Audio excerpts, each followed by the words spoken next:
आपने कभी किसी कुत्ते का रोना सुना है? शायद सुना होगा। काफी भद्दा, बेसुरा और दिमाग को दर्द पहुंचाने वाला होता है। पर वही रोना अगर रात के सन्नाटे में सुनाई दे तो कैसा लगता है? रात के करीब 2:30 बज चुके हैं और मेरी 3 मंजिला चौल के सामने से गुजरने वाली सड़क की दूसरी तरफ वही आवारा कुत्ता लगातार रोए जा रहा है।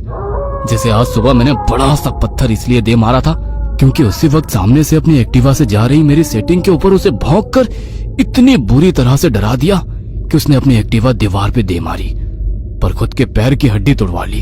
अब दोबारा उसकी इस काली सुनसान रात के वक्त रोने वाली आवाज भद्दी, बेसुरी से ज्यादा डरावनी लग रही है। मैं भी बिना लाइट ऑन किए सीढ़ियों से ऊपर की तरफ जा रहा हूँ। 2 बार पैर फिसलकर नीचे गिर पड़ा। साला इस चौल में उतने लोग नहीं होंगे जितने दारू की बोतलें पड़ी होती है। जैसे तैसे उठकर मैं टेरिस पर तो पहुंच गया। यहाँ तो कई बेवड़े दारू पीकर अपना बिस्तर लगाए सोए हैं, लेकिन एक की भी नींद नहीं खुल रही। शराब की खाली बोतलें टेरेस के हर एक कोने में नजर आ रही है। जी चाह रहा है कि यहीं से एक खाली बोतल उठाकर उस कुत्ते की तरफ फेंकूं, पर जाने दो, यहाँ इतने सारे घर हैं, इतने सारे लोग हैं, परेशानी तो सबको हो रही होगी, तो खाली फोकट मैं क्यों उस कुत्ते को बोतल मारूं। लेकिन आपको एक बात बता दूं, क्या आपको पता है कुत्ता कब रोता है? कुछ को शायद पता होगा, पर जिनको नहीं पता उनको बता दूं कि कुत्ता जब यमराज को देख लेता है तो वो रोने लगता है। यमराज मतलब मौत। जब कुत्ता किसी की मौत को देख लेता है तो वो रोने लगता है। काफी लोगों को मेरी इस बात पर यकीन नहीं होगा, लेकिन एक बार मैंने ये सब अपनी आंखों से देखा है। 2 हफ्ते पहले की बात है।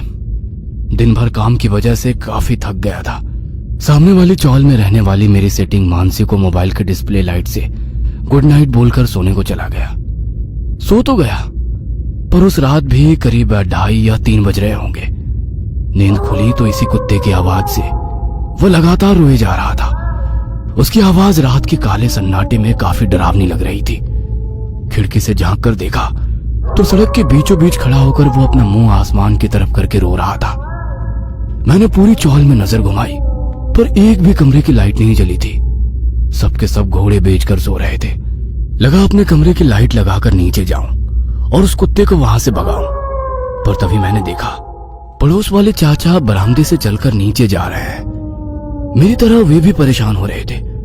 अच्छा लगा, कम से कम किसी को तो उस कुत्ते पर गुस्सा आ रहा था। चाचा रात के अंधेरे से चलकर नीचे पहुंचे, पर उन्होंने कुत्ते को कुछ नहीं किया। लगा था पत्थर उठाकर वहां से भगा देंगे, पर वे तो अंधेरे रास्ते से कहीं चले गए और कुछ ही देर में उनकी खोली से महिलाओं के रोने धोने की आवाजें आने लगी। मैंने सोचा झगड़ा हुआ होगा। कुछ ही मिनटों में पूरी चौल की लाइटें जल गई। मैं भी भीड़ को चीरता कमरे के पास पहुंच गया। चाचा की छोटी बेटी की जोर जोर से रोने की आवाजें मुझे बाहर तक आने लगी। पिताजी हमें छोड़कर क्यों गए? अब हम आपको कहाँ ढूंढेंगे? कोई मेरे बापू को ला दो। उसकी आवाज सुनकर मैं चीख पड़ा। हैं? इतनी रात को बेचारी लड़कियां कहाँ ढूंढेंगी? वैसे भी चच्चा ज्यादा दूर नहीं गया होगा। तुम रुको, मैं ढूंढ कर लाता हूँ। पर पता नहीं क्यों सब मेरी तरफ गुस्से से देखने लगे।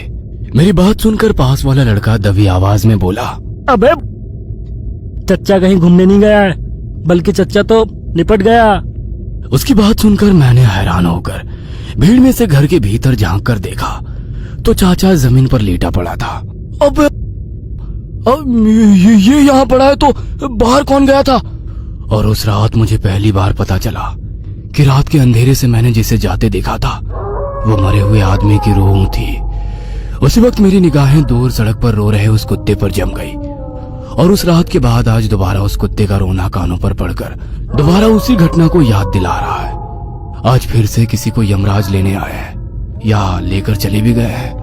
पूरी चौल में नजर घुमाकर देख रहा हूँ, पर किसी भी घर की लाइट जलती नजर नहीं आ रही। एक मिनट, ये बेवड़े पीकर पड़े हैं, इनमें से तो कोई मरा नहीं है ना?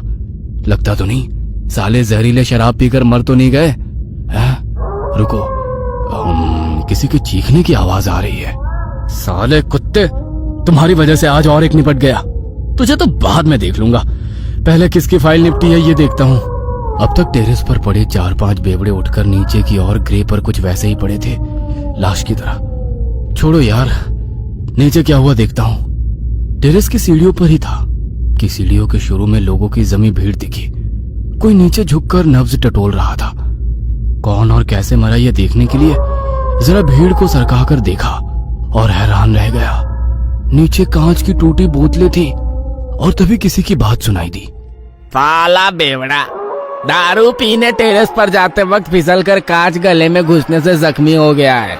सामने से वो आदमी हट गया और वो जमीन पर पड़ी लहूलुहान मेरी लाश नजर आई।